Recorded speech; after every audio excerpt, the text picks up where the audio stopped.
Welcome to our regularly scheduled city council meeting.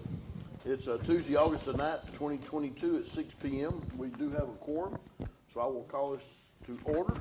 And I'm going to ask John Atkinson, pastors of People Church and the chaplain for the Jacksonville Police Department, to come and offer our invocation, followed by our pledges to the flag.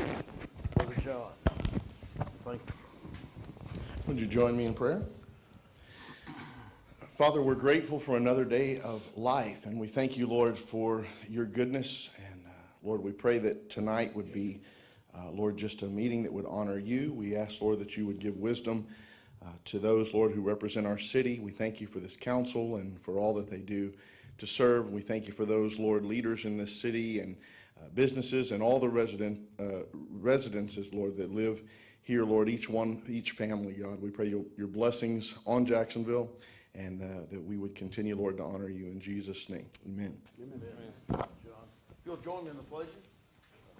I pledge allegiance to the flag of the United States of America and to the republic for which it stands, one nation, under God, indivisible, with liberty and justice for all. And the Texas flag. Honor the Texas flag. I pledge allegiance to thee, Texas, one state, under God, one and indivisible. Thank you. You may be seated.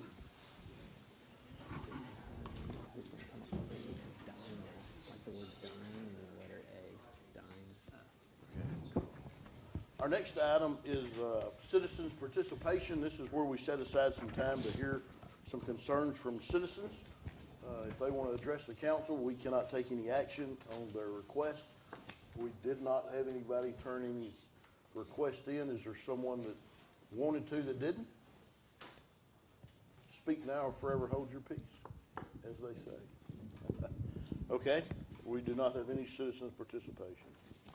Our next is special presentations. Our first will be given by our JEDCO President, Shane Pace. Mr. Shane. Thank you, Mayor and Council. This evening I am presenting the Employer of the Month to JW's Barbecue. I do have Jonathan Wilson and his family, so I'm going to ask them to come up and join me while I say a few words about JW's.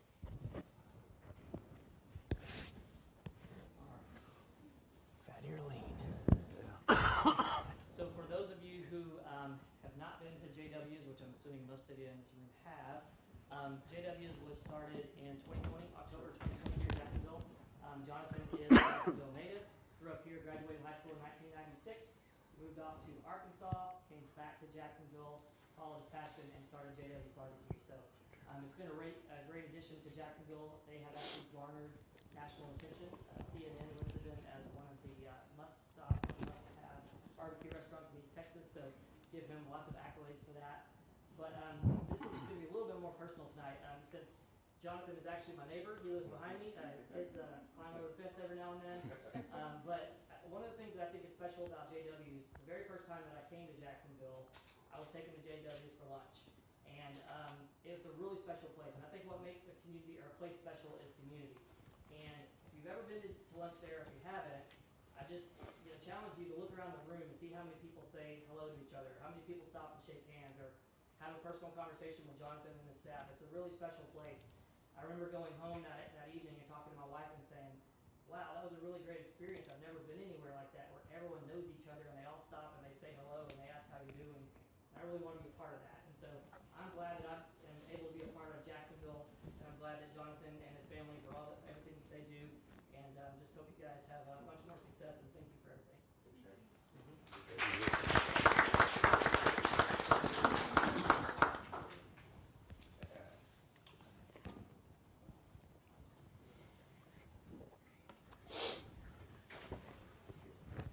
Thank you for all the support. It's great to be back home. Here's going to be presenting to Diana. You know what, half jobs a week on, moving to Arkansas, like Jake said, thought it was yours, and here we are. Thank you for all the support. Shop for visiting. Thank you.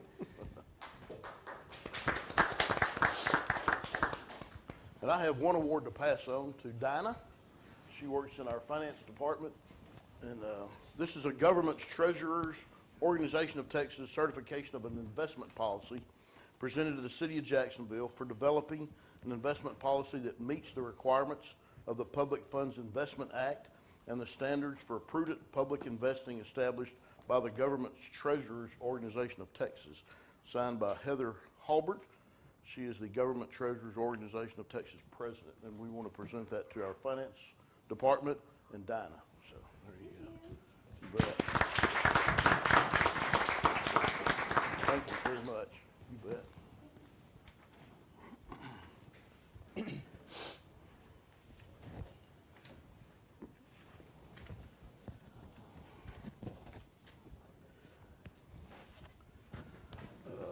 Our next item is any action out of executive session. Well, we do not have any, so we'll go to item 8, which is our consent agenda.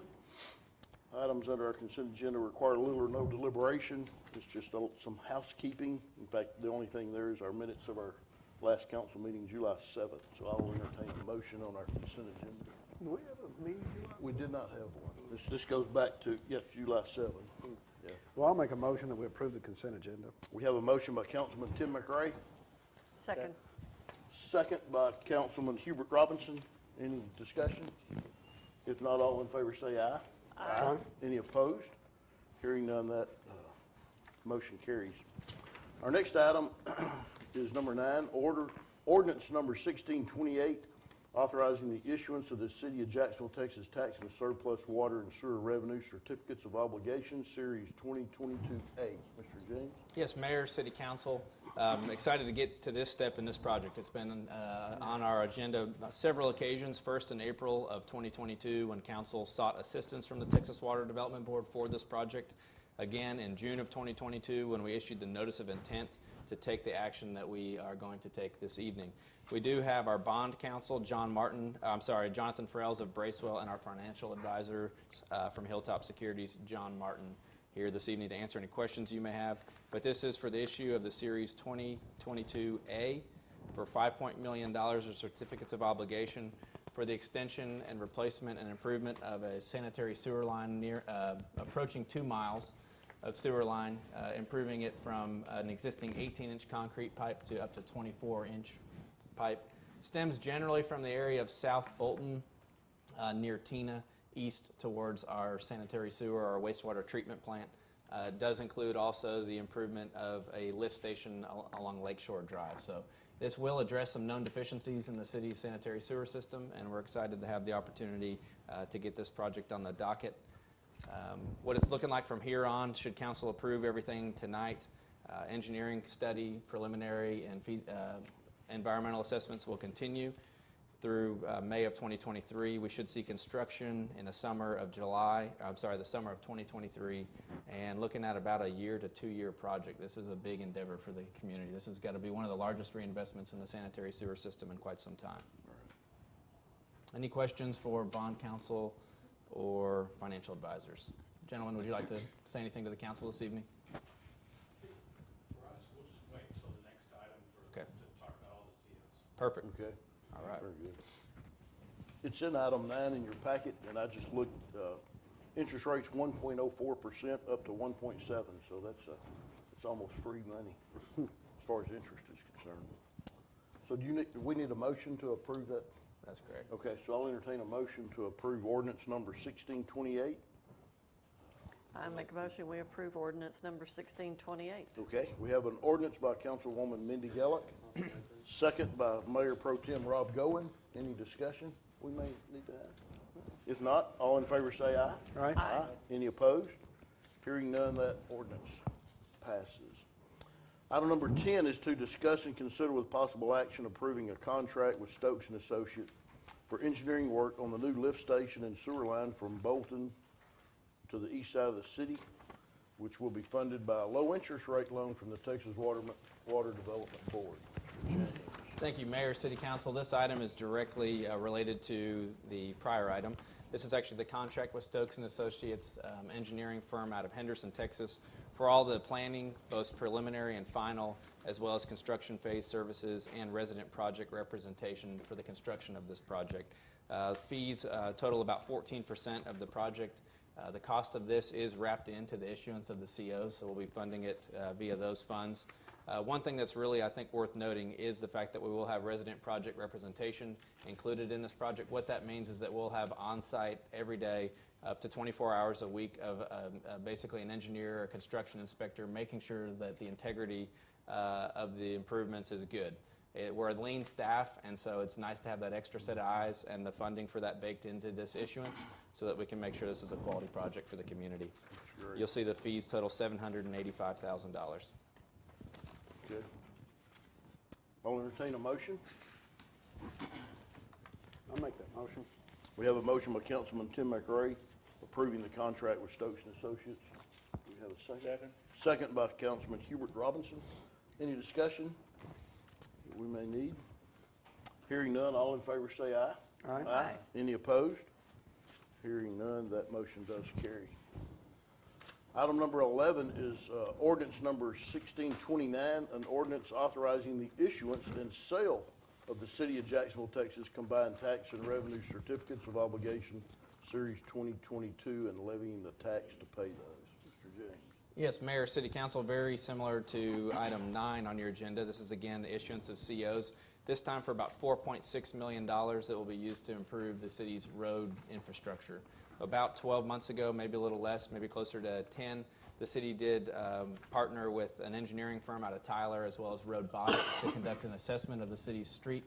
Every lane mile of street in town, they assigned a pavement condition index rating or PCI rating to every road, so we now know what's in kind of our inventory or our assets as it pertains to the condition of our roads.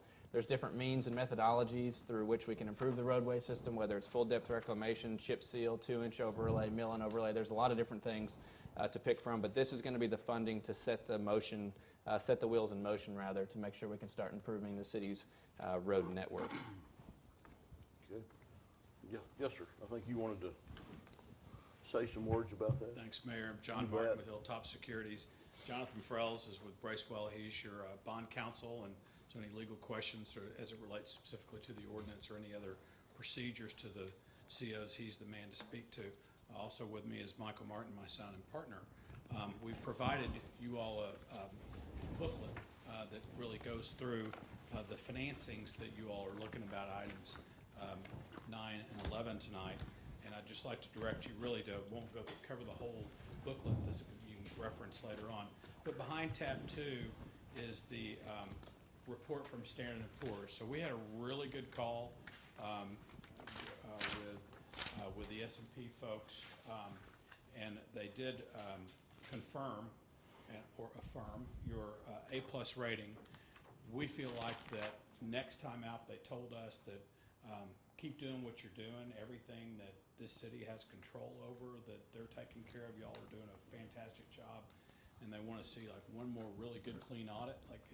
So we've had some struggles financially in Jacksonville, several years ago. Right. And so we're still kind of paying for those sins, if you will. Mm-hmm. And so they said that, let's get through, continue to, have a positive fund balance and keep doing what you're doing, and feel like that we're ripe for an upgrade next time out. So with y'all's growth and what's going on, we're assuming that you all are going to need to borrow some money at some point in time in the future, probably sooner rather than later, for other capital improvements. But this is a really nice report. It does talk about in your credit overview, the solid financial performance with reserve and liquidity levels that are expected to grow, that your debt profile is very manageable. You've improved your financial management assessment and your practices, and goes through a lot of very positive things here. Strong general fund performance, following some multi-year spend downs. It's a very good report that I encourage you and you should be proud of. Behind that, there's a blue sheet in there that is also the bond buyer's index that I wanted to relate to there, that's behind the report, that looks like this. It almost looks like an eye test. So you might have to kind of squint to read the, sorry about that. But the reason we put so many numbers on here is so you can kind of see trends. Everybody's talking about interest rates going up so high and so forth. But if you look at this chart, the bond buyer's index is an index of 20 municipal bonds that are really priced at the close of business Thursday of each week. So in our business, it's kind of like our Dow Jones Industrial Average. So it's an indication of where interest rates are for municipal bonds. So this index last week, from the last week in July to the first week in August, went from 327 to 321. You see our low there over that period was exactly 2 years ago to 2.02. So yeah, it's a pretty good increase. But yeah, if you look back, 5 or 6 years ago, those were in the high 4s, certainly 4% range. So overall, we're looking pretty good on an average, and you can see the next page that's a graph that shows you that average over the period of 3.75. So we're well below the overall historical average, at least back to '08. There's then a market commentary behind that I will not go through. That might be a little bit too much information for this meeting. There's a graph here that shows you how interest rates and trends over various events that happens, such as what happened when Russia invades Ukraine, that interest went up 0.25% in a matter of a couple of days. As the Fed has increased rates, what's happened there, and then kind of seeing some stability over the last few weeks. So we'll see what happens next month, right? Right. So behind tab 3 shows you the Series 2022A. So this is the placement with the Water Development Board that you all have worked long and hard on. And this shows you the $5,919,000 that will give you a little over $5.7 million net towards this sewer project that you all are needing. The page behind that shows you the debt service schedule on that. And Mayor, you mentioned the interest rates, and those average out to a true interest cost of 2.14%.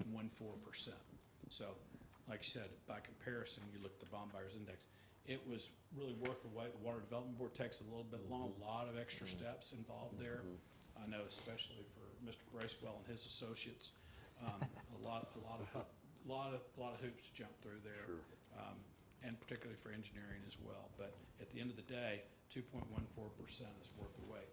Right. And you can see your existing payments. That's just the payments that you have on your water sewer bonds, not all your debt. So the water sewer bonds, those payments are just under $500,000 now, and with the new debt, that'll jump up to about $844,000. Again, your audit's very clean. You have the surplus monies to be able to handle that debt service payment, so we're not concerned there, and either with the rating agencies. Right. There's then a cost of issuance budget, and then behind tab 4 is the 22B, which is this particular agenda item, and this shows you the certificates of obligation. They're a little different because they're a publicly offered issue, not placed with the state. So these were, we appointed Piper Sandler and Company as the underwriter. They did an admirable job this morning in the market, and they sold $4.6 million of certificates with a premium there that I'll show you here in a second. But at the end of the day, and on August 31st, you all are going to receive $4,625,000 in the bank for this project, for these street projects. The page behind that shows you the debt service schedule and minimal tax impact as a result of lower rates and as a result of increased property values this year. So you can see your existing, it says AV tax payments if you're reading from left to right. That's what you levy your interest and sinking fund tax rate from. So that's going to drop off considerably over the next couple of years, and will help give you a little bit of wiggle room there for a window for any additional general purpose type projects that you all might have. So again, a very, very reasonable projected tax rate increase once all that washes out and you all figure all that out in your budget, but that's an estimated amount of a little over 17 cents on the tax rate. So I know your M&O side's going to go down, so at the end of the day, I think your all's overall tax rate position will probably be less than it was last year. The next page shows you, mentioned that premium. This is how that's calculated. So the city will be paying 4% on their bonds on this, but they're borrowing $4.6 million, and there are premiums and discounts on those bonds. So you see, for example, the 2032 maturity that we're paying 4% on, but The investors are buying those at 108 cents on the dollar, so they're just getting a yield of 2.95%. So they're looking for that tax exempt yield. So remember, these bonds are sold.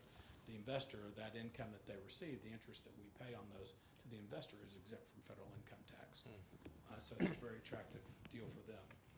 So that generates about $166,000 of premium, and that really covers all your cost of issuance of the transaction, and including the fees that are shown here on the next page, along with the underwriter's discount and bond insurance premium.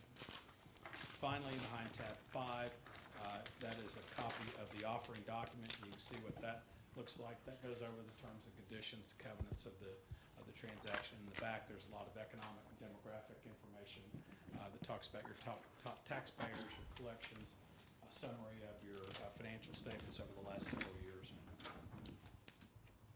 And that is really our report. Behind tab 6, though there is suggested forms of motion for both items you've already taken care of. The first one, not to put words in anybody's mouth, that's just an idea. Happy to answer any questions you all might have.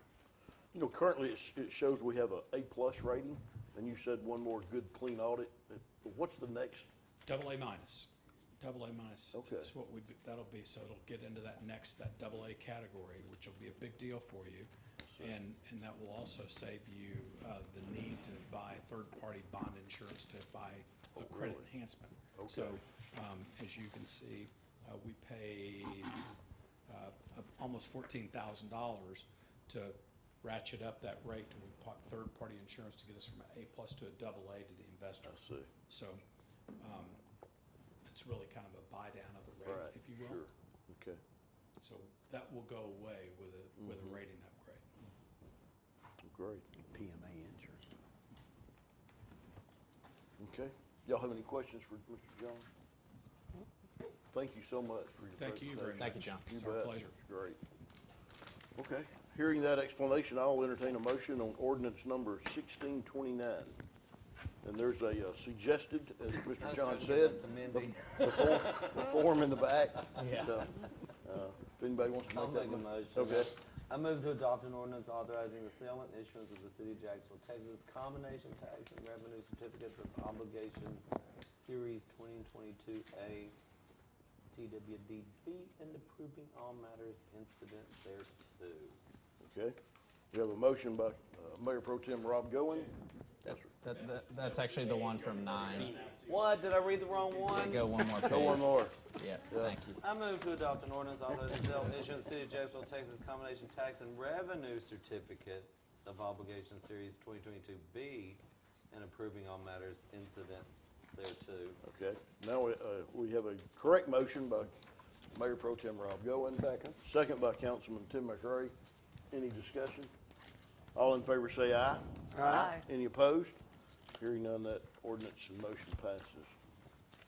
We got 2 for 1 out of that. That's They right. actually gave us I don't know what the direction. first one was. They gave us directions and we. Yeah, we did that one.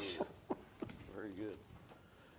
Item number 12 is a public hearing to hear and receive input regarding a requested zone change from K Industrial to P Planned Development with a base zoning of H Central Business District located at 101 South Bonner Street, requested by Robert Goen LLC, represented by Robert Goen. You're on. Mr. Robert Goen is going to recuse himself. Yeah, maybe in the back would be great. You know, Robert Goen just had a birthday. Oh, good. Good. Cool. That's great. So we will open up a public hearing. Thank you. If Thank you very someone, much. yeah, thank you guys for coming. You bet. Appreciate it. We'll open up a public hearing to hear and receive citizen input, whether you're for it or against it. If you'd like to speak, come to the microphone and speak for or against. So the public hearing is open.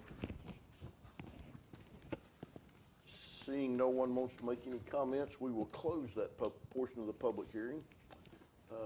And we will discuss and consider with possible action an ordinance granting the requested zone change. So James, could you give us a little Absolutely. Mayor, City Council, the applicant, who is our Mayor Pro Tem, has requested to rezone approximately 3/4 of an acre from K Industrial to P Planned Development. The subject property is located at 101 Bonner Street and will provide a combination of land uses, including but not limited to a full-service restaurant, which is of course there today, Sadler's, food truck court, farmer's market, and retail nursery sales. The subject property is currently developed with an existing 5,000 square foot full-service restaurant with outdoor patio seating.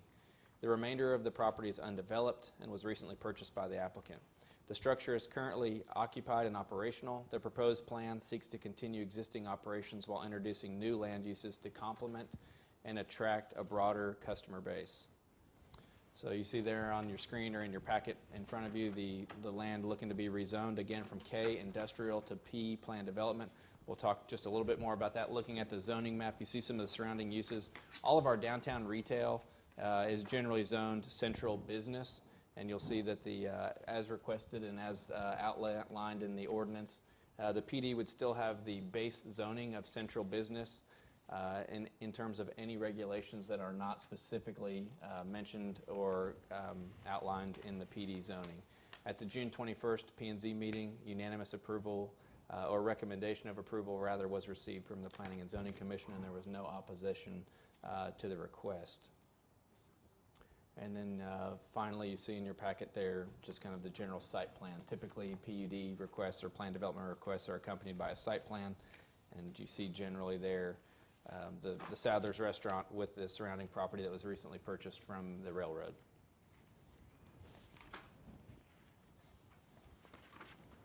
Okay.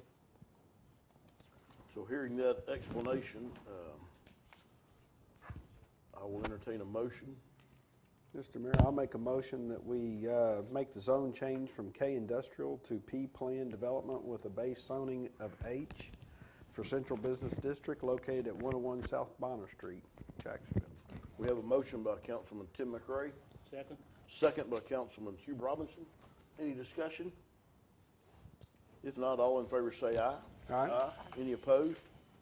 Hearing none, that motion carries. Yeah. Yeah, thank you, Greg. Item number 13 is another public hearing to hear and receive citizen input regarding a requested zone change from K Industrial to A1 Single Family Residential for 3.276 acres located at the south side of Zimmerman Street between Bonner and Larissa. So I will open this up as a public hearing and we'll entertain pros or cons. Okay. I'll give you some copies of what we're talking about here. Okay.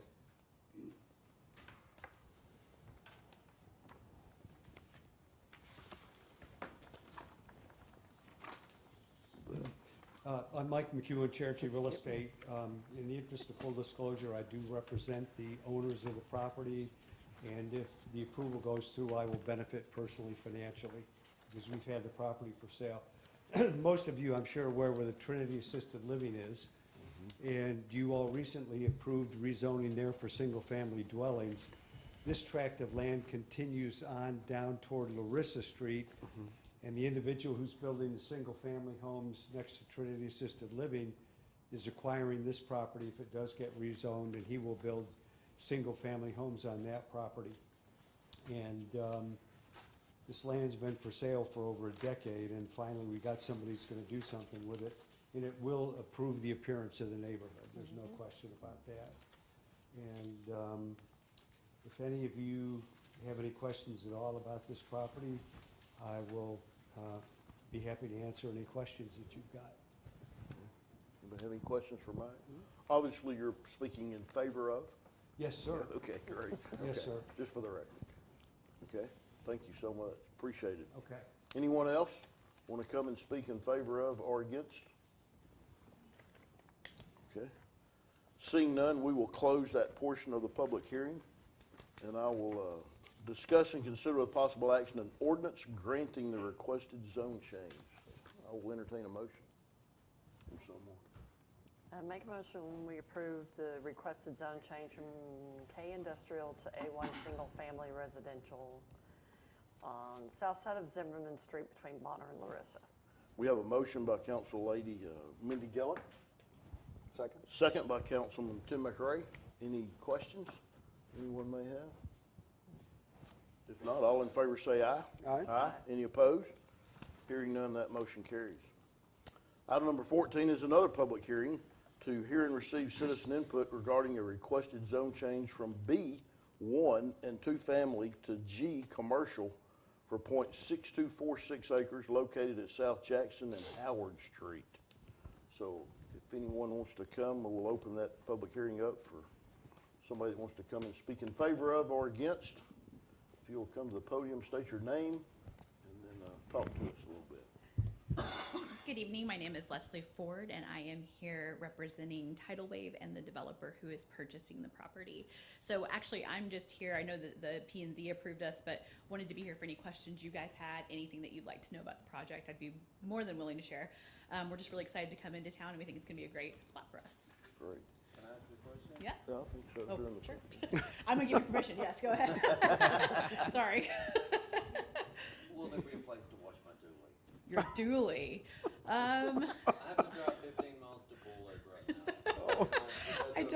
I don't know that the dually is gonna fit in the Oh, in the Rob, drive, there you but- go. And the people that built, the people Yeah, I in know. Bullard, y'all talk about it. Yeah, I mean, we can work on it, maybe. There's a lot of us. There's a lot of you with us. dualies. Maybe we need to bring like a truck wash here too. We'll figure it out. We'll get you. There's a little dually section on the side. Yeah. A lean-to, huh? Yeah. Help me out, bro. Well, I'm sorry. If I could do it for you, I would. That's outside of my control. Leslie, can you tell us some other communities that Tidal Wave is in Yeah, the region? so here in this region, there's one in Palestine, and there's also one down in Nacogdoches. So Right. not too far from here, but you guys are a little further north than we've been thus far, and we're doing some good expansion. We're opening one soon in the DFW area, and there's a couple of projects cooking up there as well. So Nice. Tidal Wave is really kind of trying to make a push to become the car wash of choice for Texans, especially just coming out of this area. So we figured this is a really great place to build a new one. So. Thank you. That's great. Um, Appreciate your potential investment in Jacksonville. Really sure, do. thank you. The car wash will be one that you drive through in, and it'll hook your tire and pull you Yes, through. and then we'll have vacuums, and the You vacuums can actually bring your are dually really to me, we'll wash it for you. interesting because they, instead of it being just a loud system like you've gotten used to with the vacuums at each thing, the vacuums are actually housed in a central vacuum house, and so it's a little quieter than your normal car wash. I also was really surprised to hear this. You know, I work for the developer, so not directly for Tidal Wave, so this is all new to me too, but that it's actually more water effective to go to a Tidal Wave car wash than to wash it in your driveway, because you're basically leaving that water running the entire time, and the water's reclaimed and comes back through the process. So I thought that was really interesting. Well, that is neat. So you're green as well? No, yeah, exactly. So, also something I told the P&Z guys, which is something that I'm super proud to represent, is that Tidal Wave every year does a give back day. So I think it's the third Thursday in October.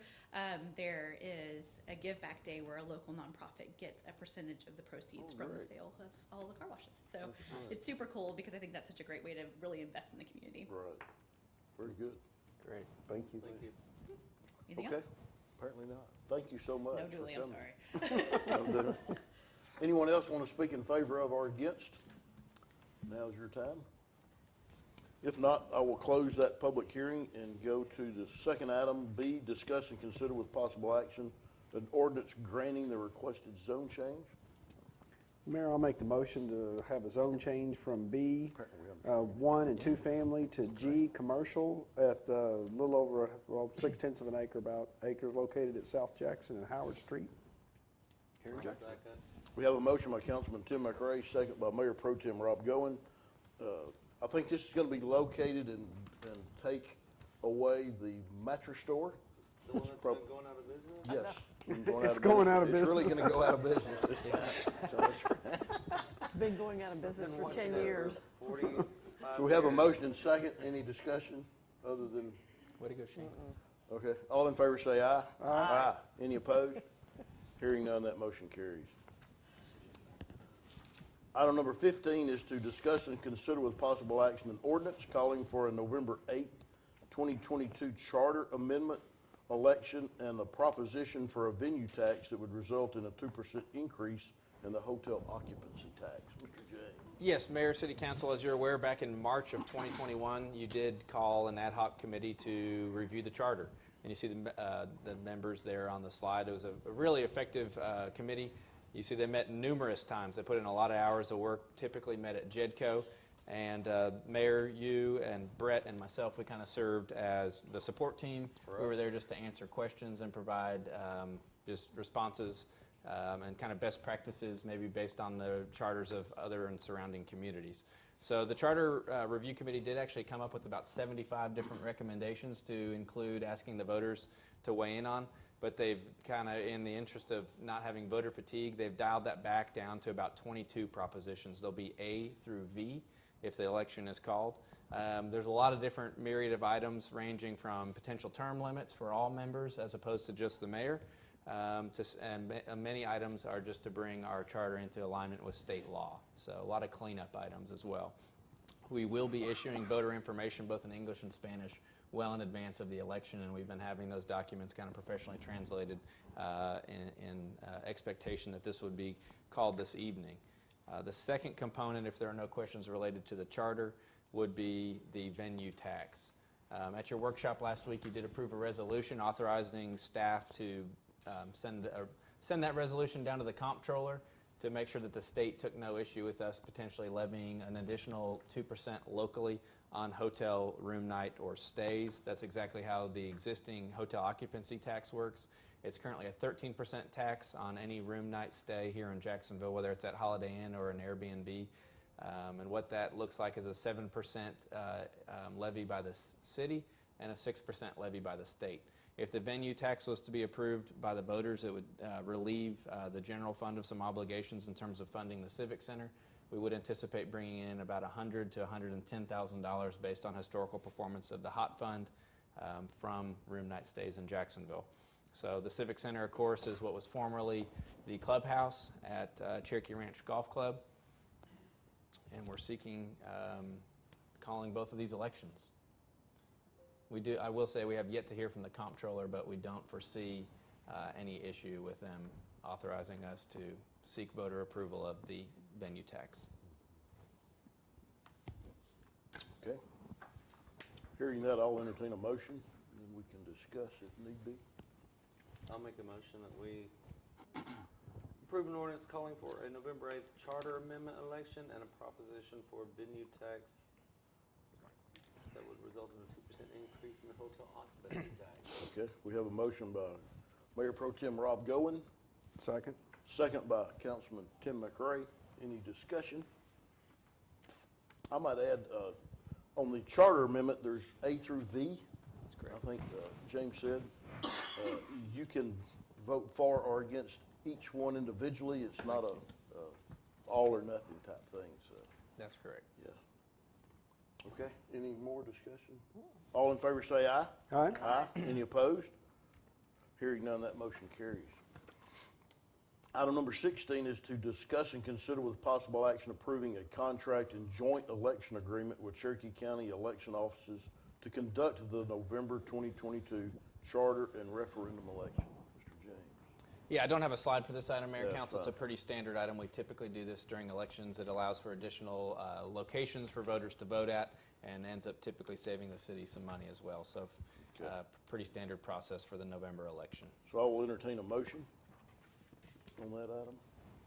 I'll make a motion that we approve a contract and joint election agreement with Cherokee County Elections Office. Okay, we have a motion by Mayor Pro Tem Rob Goen, Second. second by Councilwoman Mindy Gallick. Any discussion? If not, all in favor say aye. Aye. Any opposed? Hearing none, that motion does carry. Item number 17 is to discuss and consider with possible action proposing a tax rate and setting September the 13th, 2022 at 6 p.m. as the date and time to hold a public hearing on the proposed tax rate and budget and take an individual vote for each council member. Mr. James. Yes, Mayor, City Council, I'm going to belabor this one just a little bit. As you know, we recently adopted our strategy map. One of the beliefs is transparent governance, so we're going to kind of go through what we did last week.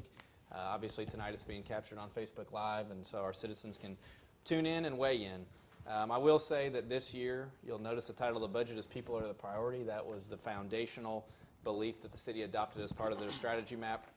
And make no mistake, this budget is built around serving the people of Jacksonville and also taking care of our people that serve our citizens. And we'll get into that a little bit as we progress. But of course, again, you recently adopted the strategy map. That was the result of kind of the accumulation, if you will, of an effort and a visioning day that you all participated in earlier this year with our leadership team. We're continuing to find ways to measure and develop out strategies to make sure that we are meeting the council's expectations in the 5 areas of commitment: citizens first, strengthening neighborhoods, managing the business, focusing on infrastructure and planning and preparedness. And we look forward to releasing some of that information later this year. Jumping into the tax rate and the budget. So the net taxable assessed value in the community, we did see about a 17%, almost 18% increase in net taxable value. That's the value in which the city's tax rate is applied against to generate income to the city. So in 2021, we saw about a $760 million value, and this year we're seeing about an $896 million value, $896 million dollar value. I will say that that's a combination of increased assessments as well as new construction and new investment in the community.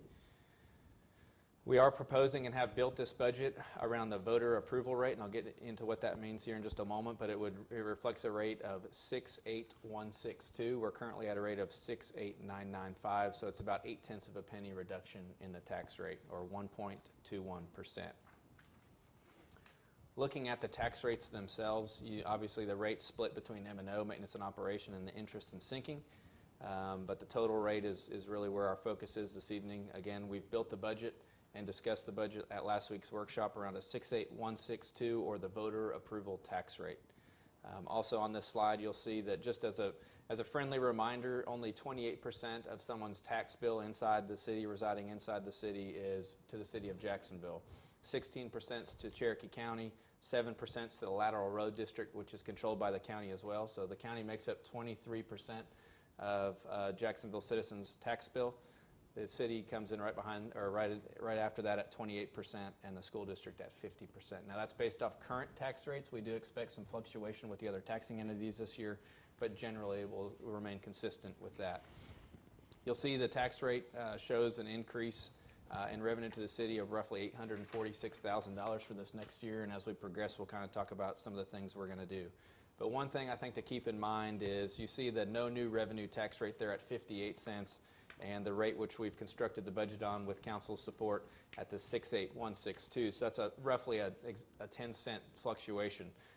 Based on a home with $125,000 assessed value, that 10-cent swing in taxes is about $136 for the year, about $11 a month. So it sounds like a lot when you look 58 to 68. When you apply it to the average home in the community, again, you're looking at about $11 per month to the city.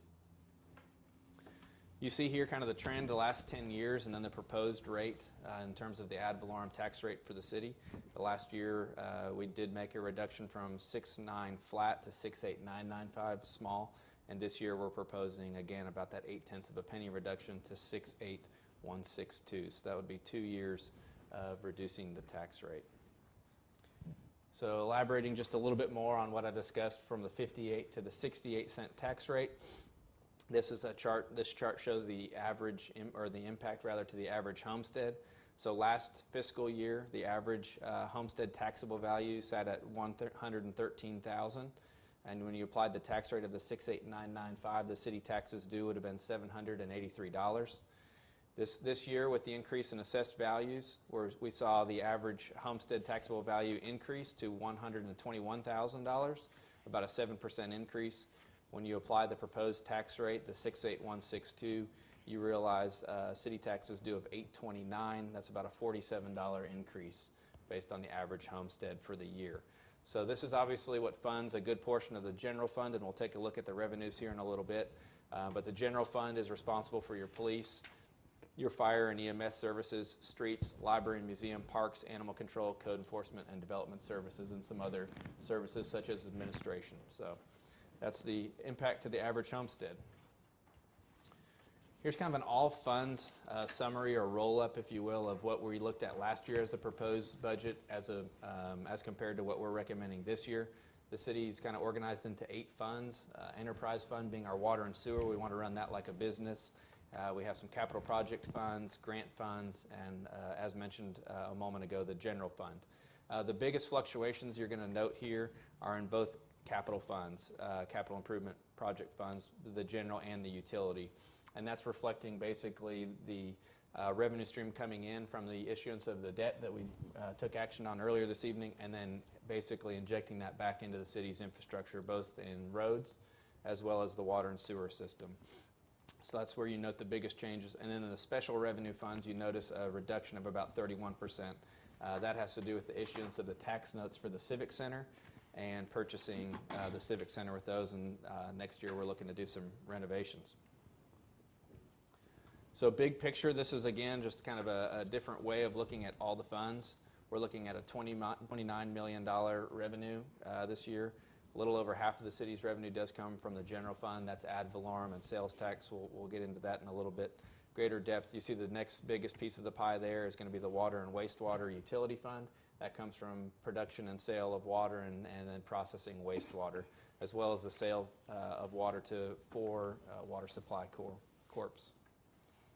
You see expenditures exceeding revenues, but I want to state that the general fund and all the funds are balanced year over year, but this is the result again of the issuance of debt and then putting one-time injections, if you will, into the capital throughout the city. So $29 million on the revenue and $42 million spec'd for projects this year. Again, largely the improvements to the city's road system as well as our sanitary sewer system. We'll spend a few minutes towards the end of the presentation on the comp class study.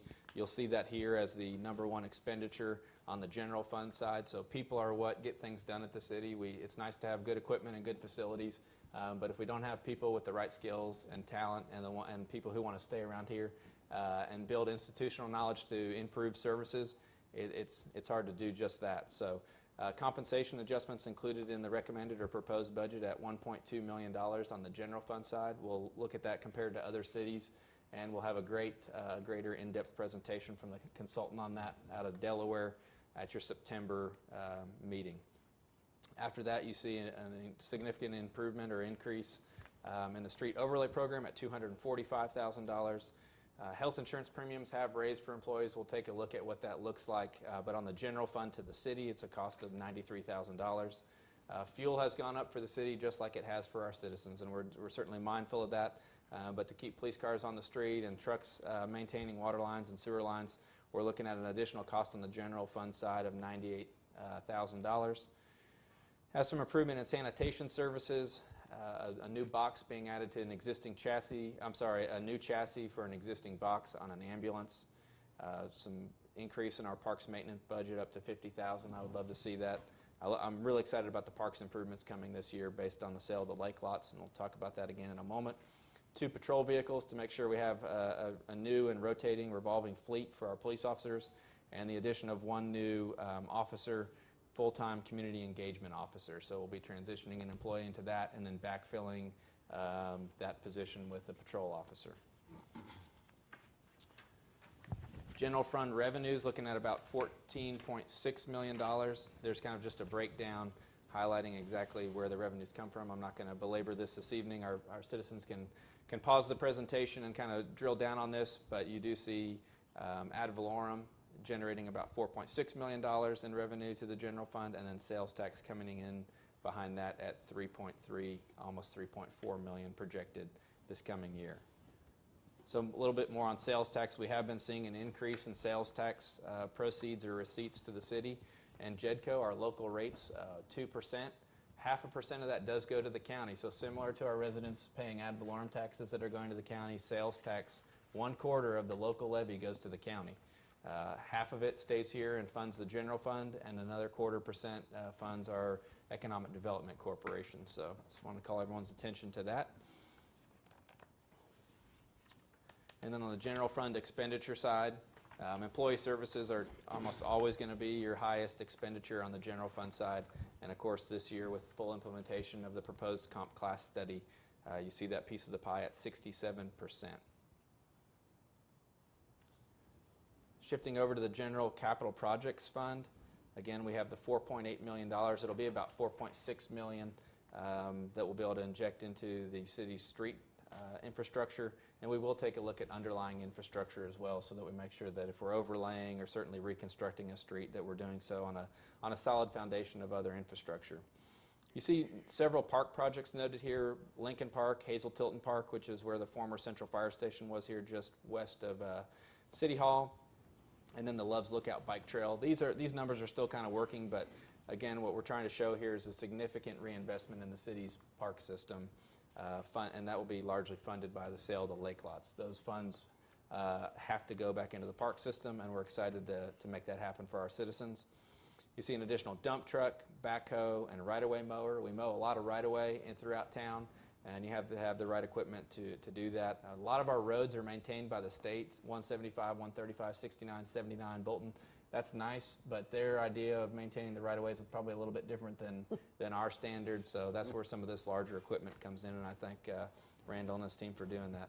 You see some additional spec improvements at the the Lake RV Park, and then a much-needed kind of just small renovation at the Public and Community Services building. So they had a flood a few years back, and they still have sheetrock that's been cut up from the bottom and exposed studs and things like that, and we want to take pride in our facilities for our people. Over to the debt service fund, as John mentioned, we'll see the INS rate kind of fall off there in 2025, giving the city a little bit of capacity to issue new debt for kind of general obligation projects. But in the right-hand margin there, you see both actions taken tonight, both the Texas Water Development Board issuance as well as the general obligation or issuance for the street improvements.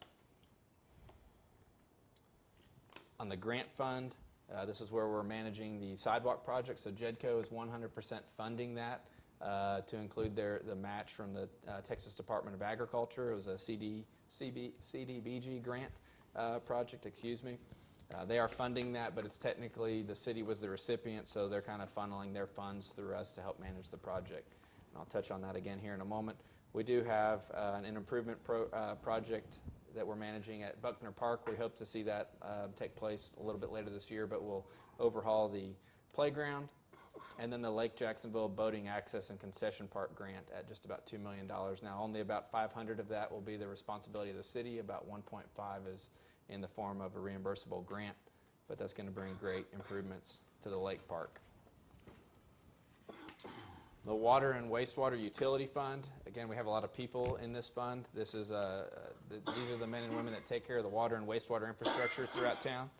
So you see compensation adjustments at $142,000 in this fund. Again, the mention of the health insurance costs and the motor vehicle fuel. We are noticing just inflationary pressures on supplies, not only on getting them, but on their prices. So you see an increase in chemical supplies, maintenance costs as well, and then the debt issuance cost, basically the cost of issuing the debt for that $5.9 million TWDB project. On the Utility Capital Projects Fund, this is where you're going to see the $5.7 million debt issuance for the about 2 miles of sanitary sewer. Special revenue funds, this is the hotel occupancy fund primarily. Again, that's the local 7% on hotel stays. You see the expenditure highlight of the $844,829 there. That's proceeds to purchase and then improve the Civic Center. We have included the addition of a full-time Civic Center manager, so that facility obviously is a little bit east of town, and it would be really nice to have somebody out there managing bookings. We have that set at a salary of, I think, $35,000, and we want to do something creative to allow that person really to be, you know, to have a drive to bring new events to the community via the Civic Center. Court security, and then some improvements to the War Memorial at Hazel Tilton Park are also included in that fund. So with that, I'm going to provide just a little bit more detail on the compensation update. I think that's important. I mean, taking care of our people is vital. We launched this about a year ago, a little bit less, closer to maybe eight to 9 months ago with council support. We did an RFP, a request for proposal. We basically broadcast that through our normal channels, and we ended up selecting PayPoint HR out of Delaware to handle this for us. So we'll get into a little bit of what they're recommending. I do want to thank Renissa for her work on this, and then our whole leadership team and their patience as we've gotten through this process. So it's a lot of heavy lifting. So here's just a snapshot of the turnover rate. So you see in 17-18 all the way up through 2021, which was our last budget year, we were having about a 25% turnover rate. We're around 130 person FTE organization, so that meant we were losing or turning over about 30 people every year. And there's significant cost to doing that, not only in the quality of the service we're able to render to the community, but financially too, as we retrain, recruit, and bring new people into the organization. So we've been able to reduce that this current fiscal year to about 12 people or 10%. I think a lot of that is correlated with the fact that we're undergoing this comp class study. So I appreciate the council's support in going through this endeavor. So here's what the comp class update and its impact to just the general fund would look like. That's about a $1.22 million increase to the general fund budget, which we touched on earlier. On the non-sworn and salaried side, that's individuals that do not work for the police and fire department. It's an increase in the total city general fund budget of just under $200,000, or 16% of the allocation. To the fire department, it's a 44% of the total allocation at $538,000, and to the police department, 40% or $484,000. So over $1 million to our police and fire. And I think that's a testament to where they stand currently in compensation. And certainly we've seen a high level of turnover in those two departments, I think largely based on pay. Coming here, getting some great training, great leadership, and then hopping to some of the bigger communities in the region. Here's kind of an all funds look at the comp class study. So this is not in addition to the 1.22, but now this is both. This is wastewater. It's all the funds: the utility fund, the hot fund, the grant fund, and the general fund. Total cost of the 1.367 million, and you see kind of the breakdown between the funds there. Here's how we stack up with some of the comparators that I think generally most of these are statistically significant or determined to be by the consultant. Some of these cities are larger, and they may have more or less personnel or more or less individuals that they serve. But I'll just note that pre any implementation on the comp and class study, we're there at the bottom of the list in terms of our total payroll budget. And if we fully implement the recommended plans, we'd hop up one rung and be at 11.27 million on total compensation across all funds. We'd had a really, really great streak on healthcare costs, both that the city bears as well as our employees. But this year we are, again, looks like we're going to have about a 6% rate increase. We're still looking to try to get that number down, but that's where we're at today. And to an employee who has a family on the policy or on the plan, you see there indicated by the red arrow on the slide, they're looking at about an $877 per year increase in the cost of their healthcare premiums. That is if they're on the buy-up plan. It's closer to about $50 if they're on the base plan and $50 if they're on the midterm plan. But we're just trying to kind of show a worst-case scenario to an employee who may or may not receive any kind of compensation adjustment and may have a family on the plan. So that was kind of a review of what we discussed in depth last week.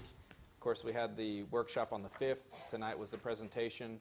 On September 13th, we'll have a public hearing on the budget and the tax rate, and then a special called meeting on September 27th to adopt both the tax rate and the budget. And then you see kind of in the near term, we plan to fully develop out a 5-year capital plan and then finalize water and wastewater rates and strategic initiative reporting as it relates to the strategy map. Questions? No questions for James? And I'll entertain a motion to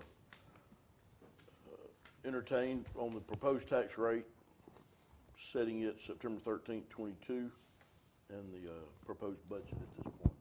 Okay, I make a motion, we propose a tax rate of 0.68162 and set a date of September 13th, 2022 at 6 p.m. to hold a public hearing on the proposed tax rate. And budget. And budget. There you go. And I believe this is a roll call vote on this, so you'll have to Okay. individually So vote. we have a motion by Councilwoman Mindy Gellert, Second by Councilman Hubert Robinson. So we will roll call. So Mayor Pro Tem Rob Goen, how do you vote? Yay. Perfect. Councilman Tim McRae? Yay. Yay. Mayor Randy Gorham, yay. Councilman Hubert Robinson, yay. Councilwoman Mindy Gallick? Yay. Yay. We have 5 yays and no nays. So that motion carries. You need to do aye next time. Perfect. Item number 18, discussion and consider with possible action approving the Cherokee County Appraisal District budget. Yes, Mayor, City Council, this is something that comes before you each year. The appraisal district handles both appraisal operations and then tax collection operations. They're requesting a budget of $162,292, rather a payment toward their total budget from the city of $162,292. That's a 5.8% or just under 6% increase from the prior year. I recall from reading the letter, a lot of it had to do, again, with compensation and keeping employees there at the appraisal district, and then just inflationary pressures. So I think it's a reasonable increase in the budget. And the budget is pro rata based on the assessments, the collections, as well as basically the number of properties that they're assessing on behalf of the city. Okay. I'll entertain a motion. I make a motion to approve the Cherokee County Appraisal District budget. We have a motion by Councilman Hubert Robinson, Second. second by Councilman Tim McRae. Any questions? Discussion? All in favor say aye. Aye. Any opposed?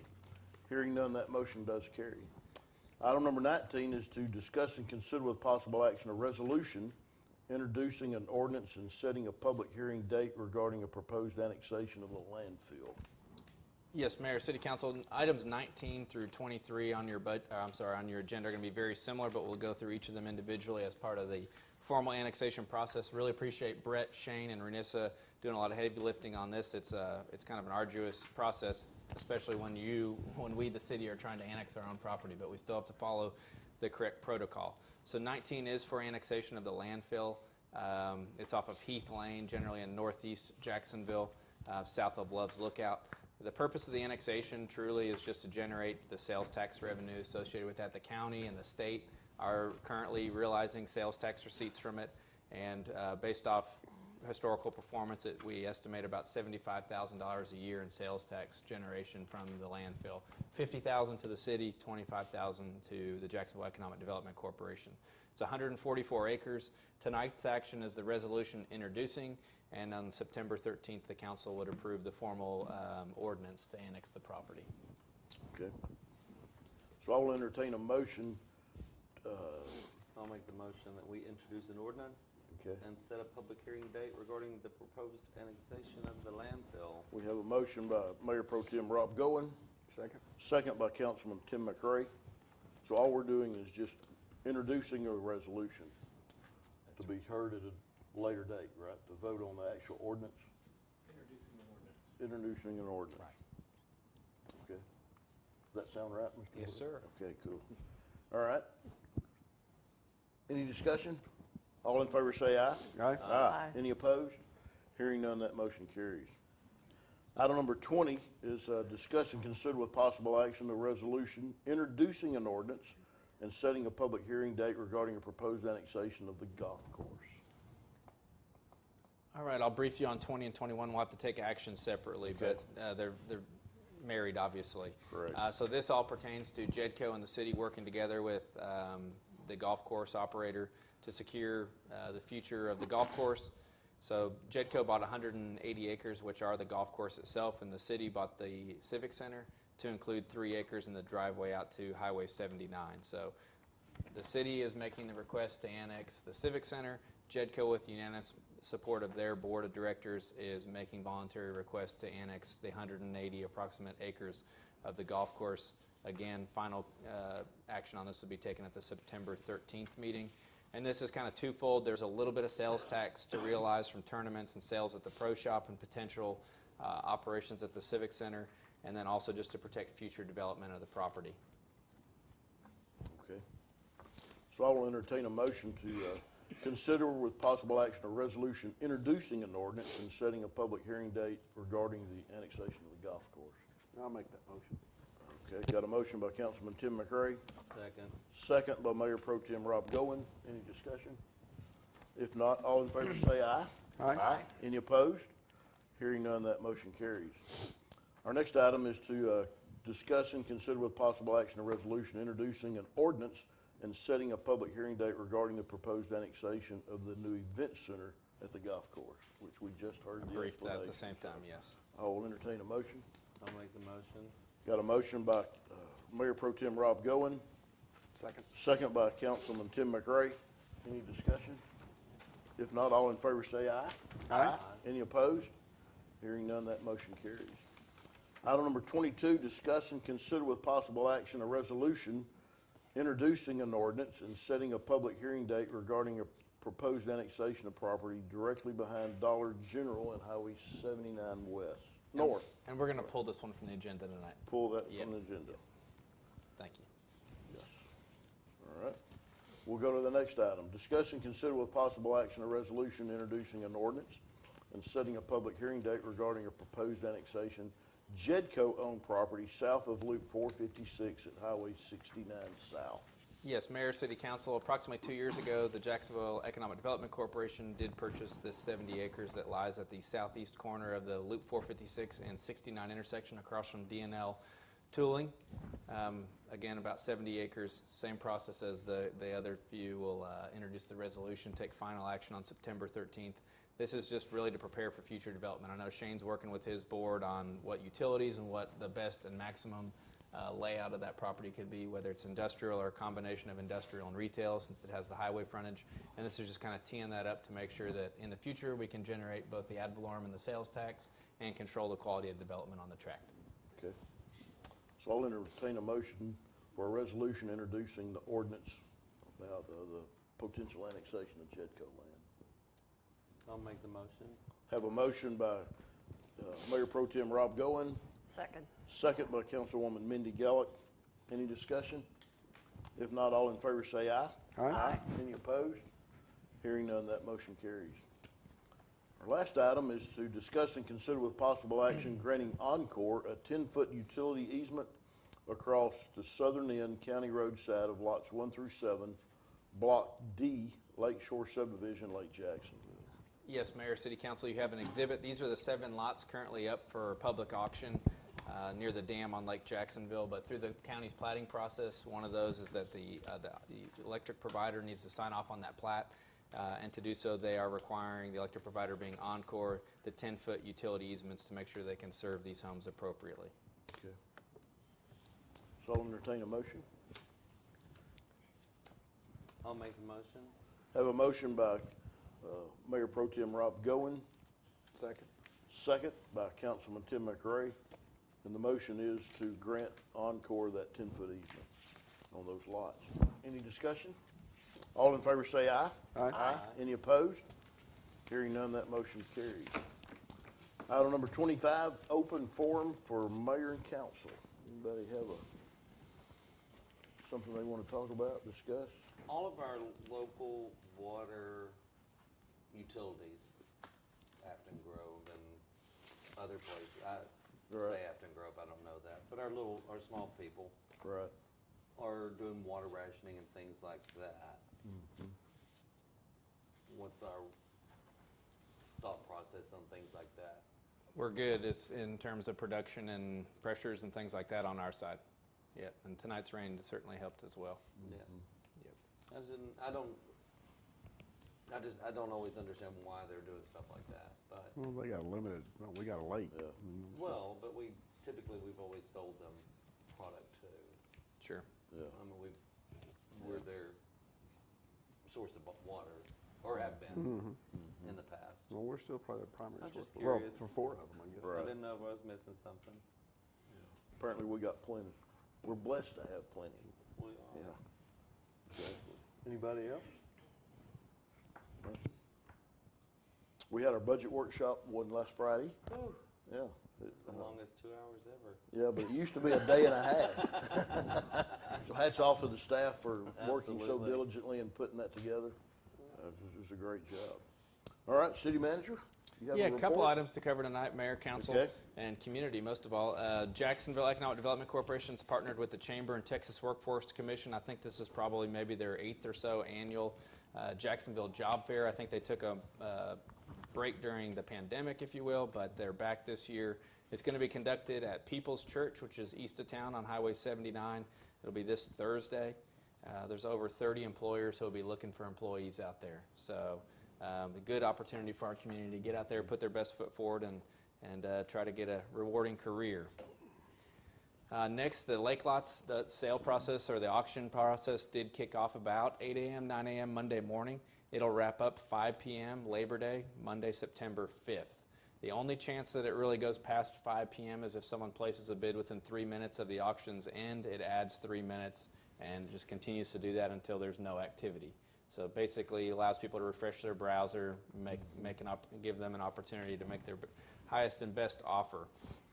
If anyone wants to learn more about this, they can go on our website or to jacksonvilletexas.org/lakelots.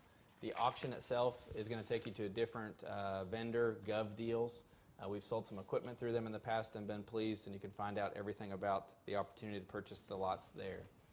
Of course, last week we had the grand opening of Super One Foods. That's been several years in the making. It's a phenomenal addition to the community. I know, Mayor, you've run into Chris Belt, the store director, a couple times, and maybe you want to tell the community the one word that he said about performance. Yeah, after the VIP opening at 4, they actually opened the store from 5 to 10. And I asked him how those sales went, and he said they were just phenomenal. Record-setting is the term he used for that half a day. That the next day was the full day that they were open, and I saw him in there the following day. And I asked him how his first full day was, and he just grinned real big and said, historic. So I think they're very pleased. I know they've reached out to us, and the entire Brookshire team has been just overwhelmed by the community support that they have received from our community on the grand opening of their store. And I think it's a great addition to our town. Absolutely. Rounding out just a couple more items here. We do have a historical marker. Hang on a second. Oh, I'm sorry. That's okay. No, about Super One, is it okay, do you mind mentioning about what they're doing, Super One's doing for sesquicentennial? Is that public knowledge? They quickly stepped forward and agreed to host the hospitality facility behind the main stage for volunteers and musicians. Good. And we just think it's awesome. They're just here and they're already like, how do we help? And Right. they're running. Yeah. Right. Well, I even know before they opened the store, Tomato Fest, they were providing bottled water. Chris was there.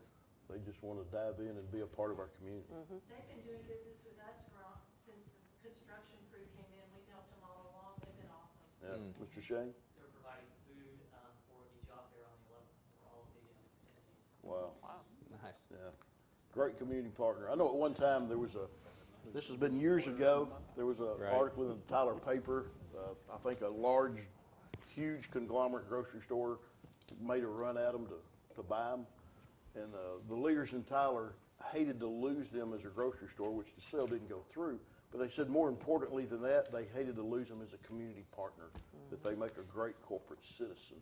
And so far, our dealings, that's a very true statement with Brookshire. So, great company. Yes, sir. Absolutely. All right, We got moving one on. more. Oh, we got one more back here. Yeah, one more. So Super One's also donating $5,000 to the fire department and $5,000 to the police department, which is huge. Right, that's right. They presented those. Those were big checks. Chief, did that check? I mean, can you negotiate? You sign it on the back? They gave me the little check. Oh, they gave you. Yeah. Okay. Okay. Good. Okay. Great. Super. All right, now- September 21st, 11 a.m. We'll hopefully get some more details out in the relatively near future, but at Hazel Tilton Park, we'll have a historical commission marker unveiling ceremony. So there's a lot of history behind that park, and one of the things behind unveiling these is we don't tell you what it says until you come. But there's a lot of history behind the use of that park, and really excited to reinvest in that park over the next year to 18 months and make it really a community gathering place. But really want to thank Dr. Deborah Burkett for kind of leading the effort. Getting these and securing these plaques is not an easy or short task. So there's some protocol with the state and some officials needing to be there, but that'll be, again, September 21st, 11 a.m. at the park. The pool is scheduled to close last day of business or last day of opportunity to swim being Sunday, August 14th. I do just want to thank our team and especially our lifeguards. I got to meet a few of them yesterday. You know, oftentimes it's probably a thankless job, and it was an extremely hot summer to be a lifeguard. But I literally received not one complaint about the pool. And I don't measure success by lack of complaints, but I will say that I heard a lot of great things too about what went on at the pool. Talking to them yesterday, one of the lifeguards told a story that, you know, she was often thanked for her service by folks. So it seems like our community really appreciated that opportunity to access the pool this summer, and glad we were able to do it. But with the school year resuming and a lot of our lifeguards heading off to college, we're losing our workforce, and hence we need to close the pool. The downtown sidewalk project currently is expected to be completed in early October. Work is well underway, well beyond the point of the picture on the screen here. They're obviously at the intersection of Commerce and Main now. I think we've seen it pick up steam over the last couple of weeks. A lot more material being removed from the intersection, and a lot of really good elements and enhancements coming to downtown. But want to certainly encourage people to shop local, to shop downtown, to support those businesses through this. They have been incredibly patient. I know Shane's done a heck of a job, you know, having a presence on the site, as has Randall pretty much every morning. That's the way they start their day. I think that has done volumes to address questions and concerns, but construction is always, you know, there's some pain with it. But we appreciate the community supporting the businesses and the businesses' reaction to, you know, their front doors being under construction. And you heard that hopefully the sidewalks are going to be done just in time for sesquicentennial. So we'll round out the evening with this. Please visit the city's website to learn all about this. I know we had a communication meeting specific to this today to really increase kind of our Facebook outreach as well as the presence on the city's website. But that banner in the upper right-hand corner of this slide is what you can find on our homepage of our Jacksonville, Texas City website. The opportunity to buy buntings. Again, we're really trying to make this an ode to what was done 50 years ago, with buntings being really just all downtown. I know the city's going to do our part in this current city hall as well as our former city hall. Some of our businesses have already purchased them, but thanks to congratulations, and Kathleen, residents and businesses are basically able to buy buntings at cost, well below what they're probably able to get them other places, and pick them up at our library. So find out more about that on the website. And you see that the big shindig, and I think it's way bigger than anyone thought when we established this committee. I think we thought we may have a small gathering in Hazel Tilton Park and cut a ribbon or unveil a plaque. But this is going to be much larger than that. And just a phenomenal day, October 22nd. I believe it kicks off at 10 a.m. and is expected to go till people want to go home, which will probably be late into the evening. But there's events scheduled from 10 a.m. all the way through 10 p.m. So it is going to be, you see the motto there, come home, come downtown, come together. There's been many businesses that have pulled together in support of this. I know they're still looking for donations, but the city put a contribution of $40,000 into this from both the hotel occupancy fund and general fund. But we've had businesses basically help us double that. And so there is going to be a phenomenal event on October 22nd downtown, and we look forward to seeing the community come together. Great. Focused on kids heavily, the future generation. So they want to make a mark on the kids today so that in 50 years, on the bicentennial, they're here to come home, come downtown again. Exactly. Kathleen, may I ask, on the buntings, is there a target date that you want those to be put up? Labor Day, please. But not now. I mean, just, Go for it. Yeah. Unless it's against an ordinance, I don't know. yeah. Well, we'll check that. We'll check that, right, Chief? Okay. Yeah, all right. That was good. That was good. All right. Well, if there's no other action to be done, we will